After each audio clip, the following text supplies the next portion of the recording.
Hello students, very warm welcome to Infinity Learn NEET by Sri Chaitanya. बहुत स्वागत है आप बच्चों आपका हमारे अमेजिंग प्लेटफॉर्म पे। एक क्वेश्चन जिसमें आप अक्सर फंसे रहते हो कि मैम हमें प्रीवियस ईयर क्वेश्चंस करने चाहिए या फिर नए questions with the help of mock test करने चाहिए।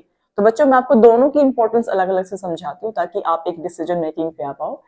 प्रीवियस ईयर क्वेश्चन करना क्यों जरूरी है? क्योंकि प्रीवियस ईयर क्वेश्चन करने से नंबर वन आपको पता चलता है कि एक्चुअली पेपर में कौन सा पैटर्न से क्वेश्चंस पूछे जा रहे हैं।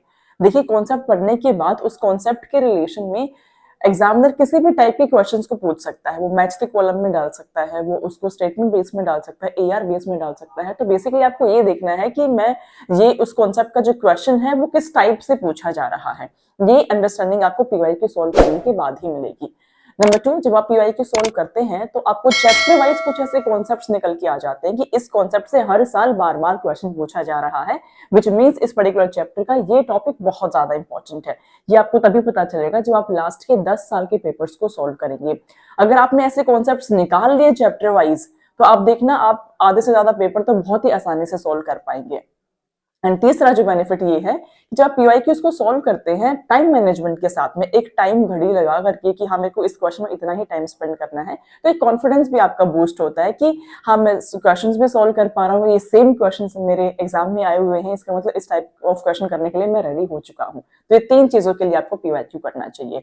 अब बारी आती है नॉर्मल क्वेश्चंस की। देखिए, जो नॉर्मल क्वेश्चंस है अपार्ट फ्रॉम द पीवाईक्यूज वो करना भी बहुत ज्यादा जरूरी है, क्योंकि वो आपकी एनालिटिकल स्किल्स को बढ़ाते हैं। पीवाईक्यूज आप एक बार देख लें कि दोबारा आपको सोल्व करने से कोई बेनिफिट नहीं होने वाला, लेकिन आपको जितना हो सके उतने ज्यादा नंबर ऑफ क्वेश्चंस को सोल्व करना ताकि प्रैक्टिस आपकी बहुत ही बेहतर हो पाए।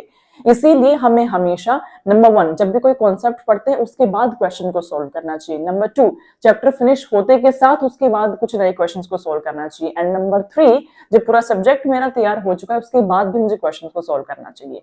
तो मुझे दोनों चीजों को इक्वली हैंड इन हैंड लेते हुए चलना है। मुझे कॉन्सेप्ट वाइज नए क्वेश्चंस भी लगाने हैं, मुझे चैप्टर वाइज नए क्वेश्चंस भी लगाने हैं, फुल सिलेबस के क्वेश्चंस भी लगाने हैं मॉक टेस्ट में, प्लस मुझे पीवाईक्यूज तो लास्ट 10 साल के जरूर से जरूर करने ही करने हैं to reap all the benefit out of the question. जितना प्रैक्टिस करेंगे उतना ही बेहतर एग्जाम होगा। वो कहते हैं ना, जितना गुड़ डालेंगे उतनी ही मीठी चाय बनेगी।